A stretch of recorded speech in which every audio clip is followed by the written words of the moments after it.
Bienvenue à bord. Bienvenue à bord. Bienvenue à bord. Bienvenue à bord. Bienvenue à bord. Maître à bord. Avec France Gauthier.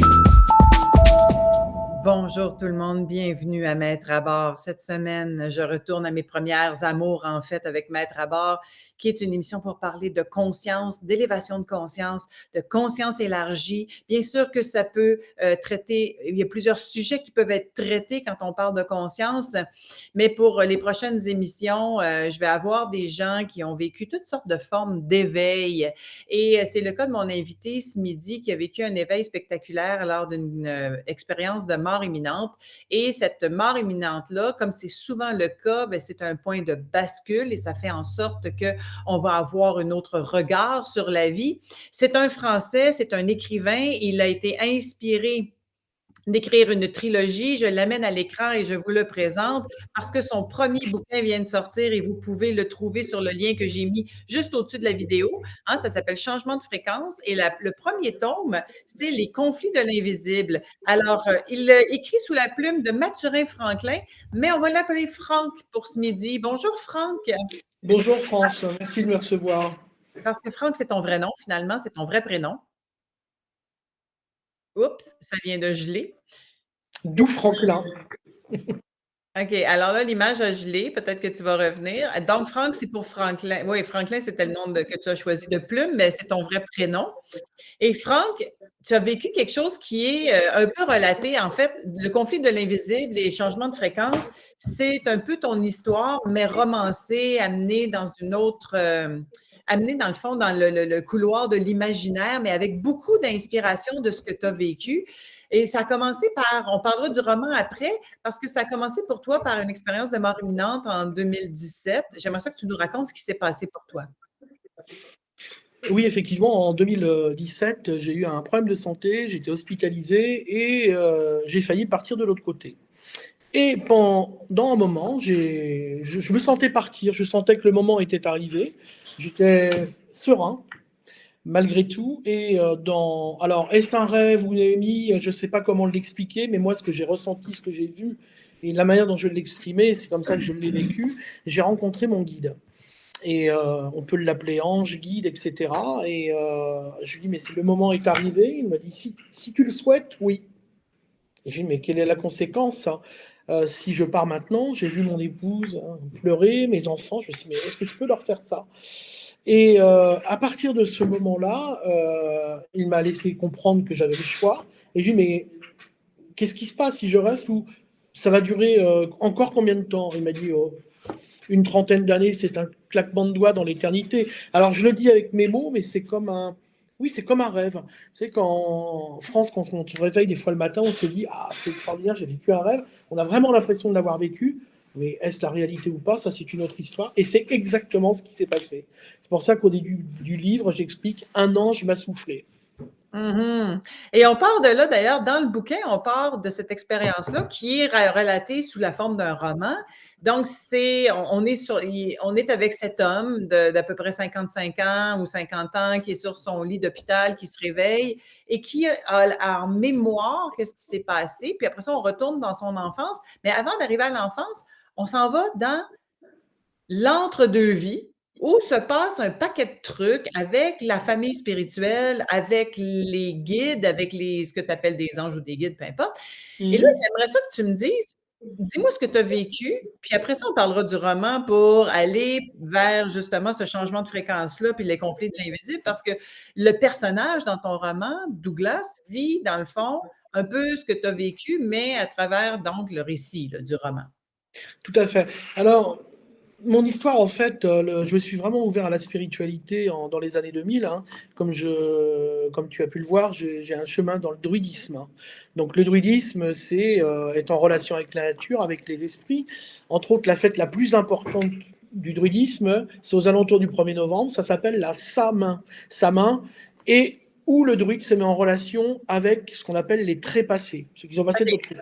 Attends, là, tu arrives dans quelque chose qu'on ne connaît pas beaucoup. Alors, tu fais effectivement, là, tu as eu tout plein de vies dans une seule vie. Tu as été fleuriste, après ça, tu es retourné à l'école, tu es gestionnaire aujourd'hui pour gagner ta vie, mais en parallèle, Absolument. tu t'intéresses à plein de choses et tu es allé faire des cours pour devenir druide. On va l'expliquer c'est quoi un druide, parce qu'il y a des gens qui le voient dans Astérix et Obélix, mais qui n'ont peut-être aucune idée c'est quoi exactement un druide des temps modernes. Et tu as fait aussi des cours en hypnose, tu es allé faire le cours, entre autres, d'hypnose spirituelle avec Jean-Charles Chabot et plusieurs autres approches. Qu'est-ce qu'un druide, Franck?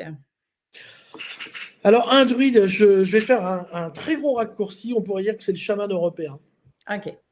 de l'Occident, c'est-à-dire, moi, ce que j'ai suivi comme formation, c'est sur la mythologie celtique. Donc, le druide croit en une force universelle, croit que le chaos est permanent et croit à la transmigration de l'âme. Et si je faisais un parallèle, il y a de fortes connotations avec la philosophie bouddhiste. Okay. Et le druide est quelqu'un qui travaille aussi sur les énergies et la nature. Donc, on fait 8 rituels de l'année. Et moi, ce qui m'a particulièrement plu dans le druidisme, c'est que la femme est au même niveau, voire supérieur à l'homme, parce que c'est le Graal, c'est elle qui porte l'enfant, et un cercle ne peut fonctionner que s'il y a des femmes. Donc il faut qu'il y ait le pôle masculin et féminin, et il n'y a pas de différence entre l'homme et la femme. La femme est un peu plus vénérée, pour être très honnête, dans le fait que ce soit le Graal, comme je le disais précédemment. Mais je commence. Et c'est ça. Et le druidisme n'est pas dogmatique. Il n'y a pas de dogme chez les druides. D'ailleurs, pour faire une très courte synthèse, les druides se refusaient d'écrire parce qu'ils considéraient que tout écrit figeait une réalité, mais qui ne serait peut-être plus la réalité de demain. Donc, on ne peut pas écrire puisqu'on fige les choses et le druide ne voit bien que le monde n'est pas figé.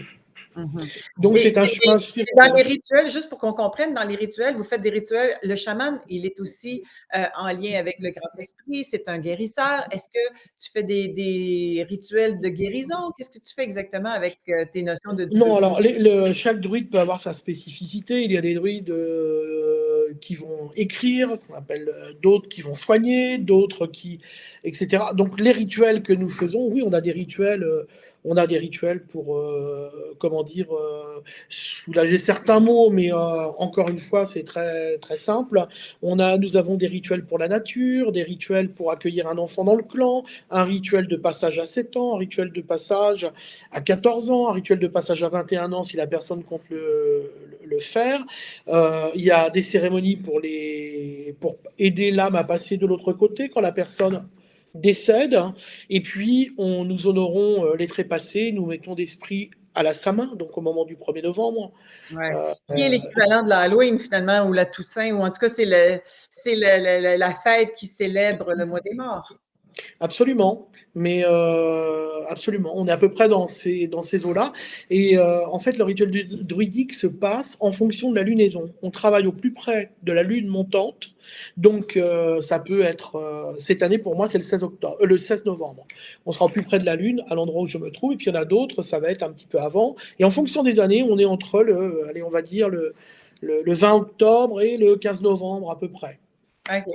Alors, revenons à ton expérience. Donc, tu avais déjà des notions, tu étais allé étudier le druidisme, mais après ça, tu avais fait de l'hypnose, de régression d'ailleurs, parce que Jean-Charles Chabot, qui est un de mes amis par ailleurs, enseigne, a fondé un institut qui s'appelle l'Institut d'hypnose spirituelle et qui t'amène à pratiquer l'hypnose avec des gens que tu vas amener dans des régressions, soit dans d'autres vies, soit dans des moments qui ne se souviennent pas à la petite enfance, soit même entre deux vies. Alors, quand tu as vécu ton expérience? Alors, je vais revenir un petit peu en amont. J'ai commencé par faire de l'holotropisme. J'ai découvert Stanislav Grof, qui a écrit Quand l'impossible arrive au moment du départ de mon père, et qu'il disait qu'on pouvait revivre des expériences spirituelles à travers l'holotropisme, qui est donc de l'hyperventilation qui permet de passer dans un autre état de conscience. Alors, c'est très bien, mais c'est très violent l'holotropisme pour moi. Donc, j'ai fait cette formation et Un jour, en accompagnant une personne, elle m'a parlé de Michael Newton. Et j'ai lu Michael Newton. Et là, je me suis dit, l'hypnose spirituelle, il faut que je connaisse. Et j'ai fait les stages de Jean-Charles Chabot. Donc, Ouais. j'avais fait une formation de psycho aussi, puis une formation d'hypnose. Et j'ai dit, je vais aller voir l'hypnose spirituelle. Et ça a été une vraie révélation parce que d'abord, c'était extraordinaire la semaine que j'ai vécue avec Jean-Charles Chabot. Et moi, ce que j'ai ramené, alors j'ai vraiment, ben là, c'est pareil. J'ai vraiment eu l'impression de vivre quelque chose, d'être passé de l'autre côté du voile, en fait. C'est OK. vraiment le sentiment que j'en ai eu. Et ce qui est formidable, c'est que mon épouse m'a toujours accompagné dans ce type d'expérience. On l'a vécu ensemble et on a découvert des choses ensemble. Et ça, c'est formidable. Mais qu'est-ce que l'expérience de mort imminente a ajouté à tout ça? Euh, Ben, ça a été un plus. C'était c'était involontaire. Alors que la démarche a été, quand j'ai fait de l'holotropisme, quand j'ai fait de l'hypnose spirituelle, c'est une démarche volontaire pour découvrir, etc. Là, ce que j'ai vécu quand je suis rentré à l'hôpital et que ça a failli très mal terminer, Qu'est-ce que j'ai t'as vraiment vécu... C'est une bactérie, hein? Oui, oui, oui, oui, oui, tout à fait. J'ai attrapé j'étais en soins dentaires et j'ai traîné mon ami médecin est tombé malade aussi. Puis je me suis dit, oh, je vais attendre qu'il revienne. Et entre le moment où il devait revenir, moi j'ai attrapé une bactérie qui est passée par la dent, qui est descendue dans la colonne. Et à l'hôpital où j'étais, une personne était décédée de la même chose, à peu près de mon âge, un mois avant. Donc ils avaient très peur de ne pas trouver la molécule pour me soigner. Et moi, pendant ce temps-là, je suis parti, j'étais sur haute dose de morphine, je suis parti. Et eh bien, là, ce que je voulais dire, c'est qu'en fait, l'expérience n'était pas volontaire, elle s'est produite naturellement. C'est-à-dire que quand on va en stage pour faire de l'hypnose, qu'on va faire de l'holotropisme, il y a tout un protocole et on le fait en conscience. Et puis après, on part. Là, je partais tout simplement, je ne me posais pas la question de savoir. Je vivais un moment très intense et je lâchais en fait. Donc c'est ça le déclic. Et quand je suis revenu de cette expérience, c'était une évidence d'écrire le livre. OK, bien parlons-en un peu, là, parce qu'au départ, dans le livre, il y a toute l'équipe spirituelle, en fait, la famille spirituelle qui prépare la petite âme qui va s'incarner. D'où est-ce que tu as pris ça? Alors, je pense que ça va te parler, mais quand je relis le livre actuellement, parce que je l'ai relu, et je me dis, c'est pas moi qui ai écrit ça. C'est pas moi, je suis pas littéraire à la base, et j'ai écrit ce livre comme si j'étais inspiré, et quand j'écrivais le soir, j'écoutais avec des écouteurs, j'avais la musique. Et mon épouse montait se coucher, parce que j'écris de 9h à des fois 23, 24 heures. Et mon épouse revenait me chercher vers 1h du matin. Mais enfin, mais qu'est-ce que tu fais, quoi? Et j'avais l'impression que ça faisait 5 minutes. Et donc, j'ai écrit naturellement. C'est venu naturellement. Et après, je me suis basé effectivement, parce qu'il y avait quand même des faits de l'enfance qui sont venus. Donc, je voulais raconter mon expérience holotropique. Je voulais raconter l'hypnose spirituelle, ce que j'avais vécu sous manière de roman. Parce que c'est ce que j'ai constaté. Il y a eu beaucoup de livres écrits sur les sujets, mais toujours En de manière témoignage. en témoignage et très sérieuse. Et là, j'avais envie de raconter une histoire qui soit abordable, où les gens aient envie de connaître une suite, les personnages, etc. Donc, et j'avoue que le monde du haut m'a beaucoup inspiré quand j'écrivais. OK. Mais là, moi, je veux comprendre les étapes. Alors donc, selon ta compréhension ou ce que tu nous racontes dans le roman, il y a toute une équipe spirituelle qui prépare la petite âme à s'incarner. Oui. Explique-moi comment ça fonctionne selon ce que tu en comprends. Alors, je pense que nous sommes un esprit. Enfin, nous devons, et ça, je vais rejoindre le druidisme, il faut que l'âme transmigre pour évoluer, pour aller. Qu'est-ce que ça veut dire transmigrer pour toi, là? Transmigrer, parce que dans la philosophie des druides, on ne parle pas de réincarnation, mais de transmigration, parce que dans la mythologie et dans la philosophie druidique, on pense que nous avons d'abord été minéral, ensuite végétal, animal, et qu'on rentre dans le cercle qu'on appelle le cercle d'Abred, c'est d'ailleurs le cercle des vies, pour monter définitivement, c'est-à-dire apprendre. Il faut connaître le bien pour connaître le mal, il faut connaître le mal pour connaître le bien, évoluer pour passer dans le monde blanc qui s'appelle, chez les druides, le Gwenved, le monde blanc. OK. Et donc, je pense que l'âme a besoin de venir euh, chercher une expérience sur Terre, qui est une excellente école, qui est difficile, où elle a le libre arbitre. On s'incarne, je pense qu'on décide d'un plan de vie avant, avec ses guides, avec sa famille spirituelle. On décide d'avancer et évidemment, il y a le voile de l'oubli. Alors, on oublie, mais on doit trouver le chemin. En fait, c'est pour ça que le voile de l'oubli existe. Je pense que s'il n'y avait pas le voile de l'oubli, ben, ça serait très difficile de s'incarner parce qu'on aurait trop envie de retourner tout de suite là-haut. Donc, on s'incarne et puis on suit son chemin et on doit venir vivre une expérience, la comprendre et la reprendre et passer à autre chose après. OK. Alors là, dans la préparation, il n'y a pas juste la petite âme qui s'incarne, mais il y a tous ses amis autour. Il va retrouver, entre autres, une femme, une jeune fille qui va s'incarner un petit peu après lui, qui va redevenir probablement son épouse. Je ne veux pas vendre toutes les punches, mais bref, il y a toute une équipe, puis on le sait d'avance, qu'est-ce qui va se passer, puis là, on arrive et on oublie tout. Et là, il y a tout le passage aussi dans le ventre de la mère, pendant la gestation, où est-ce qu'il y a des allers-retours dans sa famille spirituelle, puis il revient, et là, il est un petit peu déboussolé de rentrer dans cette espèce d'habit de chair, comme tu l'appelles. Oui, alors là, la naissance de l'enfant, enfin quand l'âme s'incarne dans le fœtus et il y a le passage, c'est les matrices périnatales décrites par Grove. Et ça, objectivement, quand j'ai fait de l'eutropisme, j'ai revécu ma naissance. Et donc là, je transmets un réel vécu. Donc, elle ne s'incarne pas immédiatement, en fait. Je pense qu'elle fait des allers-retours parce que d'abord, s'intégrer à la matière, je pense que ce n'est pas très évident. Et puis, il faut qu'elle s'habitue, qu'elle connaisse, qu'elle rentre en contact avec ses futurs parents, etc. Et à un moment donné, elle naît, bien évidemment. OK. Et là, à partir de là, il se passe toutes sortes d'affaires. Bon, entre autres, Douglas, qui va naître en Bretagne. Hein? Alors, on comprend que c'est aussi une partie de ton histoire parce que tu es né en Bretagne. Va vivre tout ce qu'il y a à vivre avec sa famille biologique, un père difficile, une enfance difficile. Il y a des facultés, cet enfant-là. Il y a des facultés, il voit, ou en tout cas, et il a très peur de l'astral. Parle-moi de tout ce que... Parce que le premier de 3 tomes s'appelle Le conflit de l'invisible. Qu'est-ce que tu comprends des conflits de l'invisible? Eh bien, l'enfant, enfin... Et je peux te donner le nom du deuxième qui seront les enjeux de l'invisible. Okay.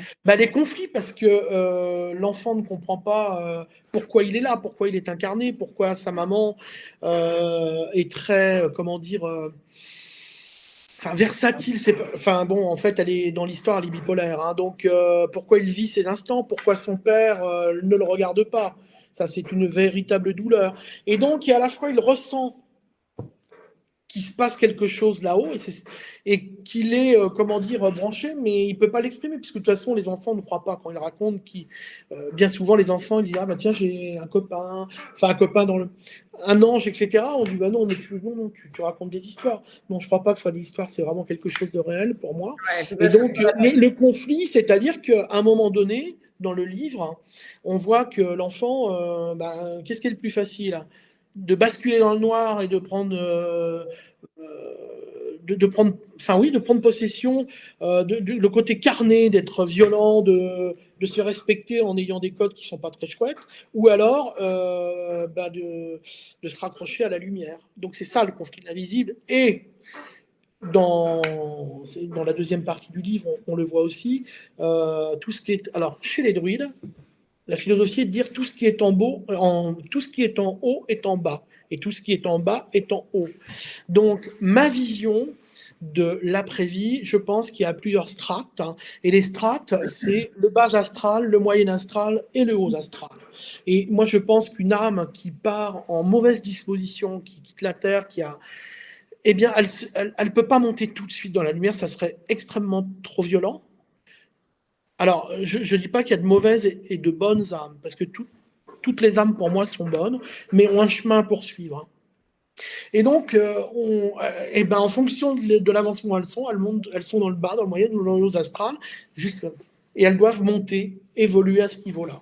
C'est Bon, comme ça que je déjà, vois. mais ça commence très tôt pour Douglas, là, parce qu'il rencontre, dès qu'il est jeune, une espèce d'esprit qui lui fait peur dans le sous-sol. Alors, est-ce que c'est quelque chose que tu as vécu? Oui. Oui. Raconte. Ah Euh, là, je vais un peu plus loin, mais ça va parler. Je vais en parler beaucoup plus dans le deuxième. Oui, il y a eu des moments dans l'enfance où je ressentais des choses de très très sombres et très très noires. Et entre autres, un moment qui a été très important, parce que j'en ai parlé avec mon éditeur qui me disait le livre est un peu long, on pourrait peut-être supprimer tel passage. Je ne devais pas le révéler. Je dis non, non. C'est un des passages fondateurs pour moi de mon développement même, pour aller plus loin. Donc effectivement, j'ai ressenti il s'est passé des choses, oui. Je sentais qu'il y avait du mal. Hein. Qu'est-ce que ça veut dire pour toi? Est-ce que tu voyais quelque chose? Est-ce que tu voyais des entités qu'on va appeler? Parce que c'est un mot, en fait, consacré, on peut comprendre, là, des esprits, des fantômes, des entités, peu importe. Qu'est-ce Non, que tu ce voyais? sont plus des ressentis, en fait. Il y a un moment dans mon adolescence où, alors je ne vais pas le révéler, enfin je vais en parler quand même un peu, où dans mon adolescence, oui, effectivement, j'ai failli basculer dans quelque chose de pas très chouette et j'ai vu pas une entité, j'ai vu comme une forme qui s'est pas matérialisée, mais c'était vraiment. Alors encore une fois, est-ce que c'était du rêve ou pas du rêve?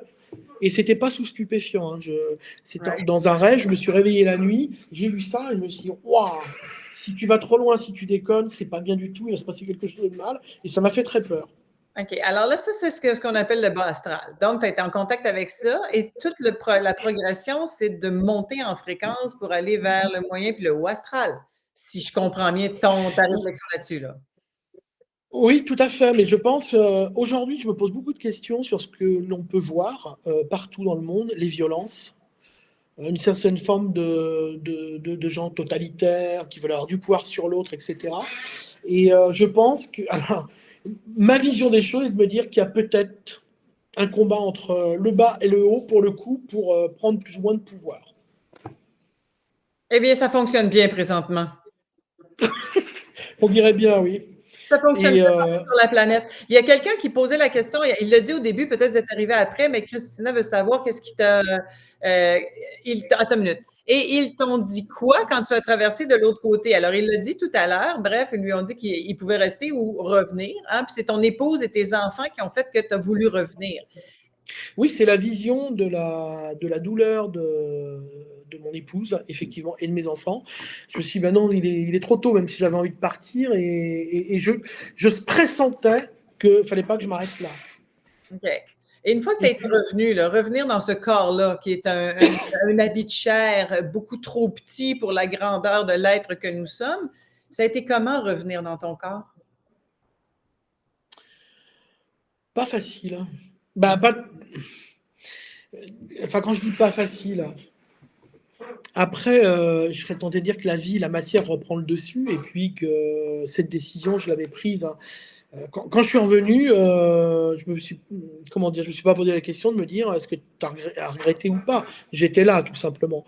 Mais c'est le sentiment de légèreté, de partir, etc. Ce qui m'a ramené, c'est vraiment le sentiment d'amour que j'ai pour mon épouse. C'est beau ça quand même. Ça fait presque 40 ans que vous êtes mariés, c'est ça?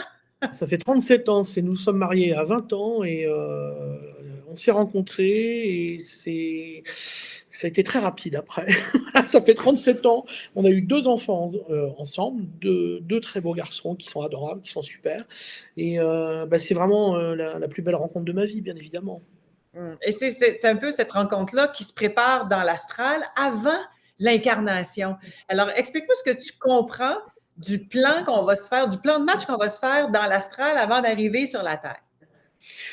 Alors, si je prends l'exemple concret de ce qui s'est passé avec mon épouse, hein, donc je l'explique dans le livre, dans le roman, la petite dame on va appeler ça sa sœur d'âme, et puis décide de continuer de pérégriner ensemble, de se retrouver. Et puis le guide lui dit, mais tu vas passer le voile de l'oubli, il y aura des signes, des synchronicités, etc. À vous de les retrouver. C'est aussi ça, on emmène tout ça. Quand j'ai croisé mon épouse, si elle m'entend, elle va être pas contente que je raconte ça, mais c'est pas grave. Quand j'ai croisé mon épouse, c'était un hasard. On ne devait pas se rencontrer. Alors le hasard fait bien les choses souvent. J'ai croisé cette jeune femme, on est invité à une soirée où elle s'est retrouvée, on s'est rencontrés, et quand j'ai vu cette femme, je me suis dit, c'est la femme de ma vie. Et donc, voilà, ça s'est passé comme ça. Et quelques jours après, quand j'ai revu j'ai revu mon épouse, on a décidé de se marier. 8 jours après. Voilà. Wow! Je raconterai ça plus. Et vraiment, c'était. Et pour. Ce que je veux dire par là, c'est quand je parle de cette histoire-là, c'est comme si on allait se promener dans un centre-ville et puis qu'on dit à sa compagne, bah, tiens, moi je vais voir dans telle rue parce qu'il y a une librairie qui m'intéresse, et là je vais dans l'autre rue voir tel magasin, et on se quitte pendant 1 heure, on se retrouve, on est content de se retrouver, ah c'était chouette. Et ben c'est ça la rencontre. Quand j'ai vu mon épouse, c'est comme si on s'était quitté un quart d'heure avant. Moi j'ai l'impression d'avoir toujours vécu avec mon épouse. Alors, un sentiment de reconnaissance. Moi, je connais bien ça parce que ça m'arrive régulièrement de reconnaître des gens comme ça en les voyant, comme si je les connaissais depuis toujours, mais non, je ne les connais pas du tout de cette vie-ci. Alors, la préparation, pour terminer avec ça, puis revenir dans l'astral, la préparation, ce que tu décris dans le roman, entre autres, c'est que la petite âme va être aussi coachée à aller voir quelle est la vie de ses parents, de ses grands-parents, pour mieux comprendre la lignée familiale aussi. Est-ce que c'est quelque chose auquel tu as eu accès quand tu as fait ta mort imminente ou tu as inventé tout ça? Ah non, j'ai pas eu accès à ça. Quand j'ai vécu le moment on va appeler ça désincarnation, puisque c'est le sentiment que j'en ai eu, non, ça me concernait en disant, est-ce que je suis dans l'au-delà ou est-ce que je reste en bas? En fait, c'était ça vraiment la véritable question. Alors, après, est-ce que tu l'as inventé? Je l'ai inventé. La question que je me suis toujours posée depuis que je suis petit, j'ai eu l'impression tout le temps de m'être trompé de casting. D'accord. Ça a été Casting. de casting en me disant qu'est-ce que je fous dans cette famille-là? Pourquoi j'ai choisi tel parent? Donc maintenant j'en comprends la raison pour différentes choses, mais c'était pourquoi je suis là et qu'est-ce que je fais dans cette famille? Alors, si on veut dire, donc, il y a une bonne partie qui est quand même inspirée, qui vient de l'imagination ou de l'inspiration ou de la connaissance universelle, on n'en sait rien, mais qui n'a pas nécessairement été vécue pendant ta mort imminente. Absolument. OK. Mais vécu en holotropisme quand même. Oui, en holotropisme, ça veut dire avec des techniques de respiration ou est-ce que tu arrives dans un état altéré de conscience? Exactement. Et puis, l'hypnose spirituelle aussi, ce que j'ai vécu avec Jean-Charles Chabot. On a vécu une scène de stage assez intensive sur Paris. Et franchement, moi, ça m'a scotché. Parce que en tant que accompagnant, mais aussi en ayant régressé en M, je me suis dit, mais c'est extraordinaire. Enfin, je veux dire. Et puis, Michael Newton, c'est vraiment extraordinaire aussi de pouvoir lire ces livres-là. Mais les histoires de vie, c'est aussi tout ce que j'ai vécu en holotropisme, effectivement. OK. Alors, pour les bénéfices de nos auditeurs, là, Michael Newton, c'est un auteur américain qui s'est consacré justement à comprendre l'hypnose de régression. Donc, il y avait des patients qui basculaient dans d'autres temps, dans d'autres lignes de temps. Et il était fasciné par ça, puis c'est très documenté. Moi, j'ai lu beaucoup de ses livres dans les années 2000. Ça m'a permis de comprendre la réincarnation. Alors, écoute, on va t'appeler par ton nom d'auteur, Mathurin Franklin.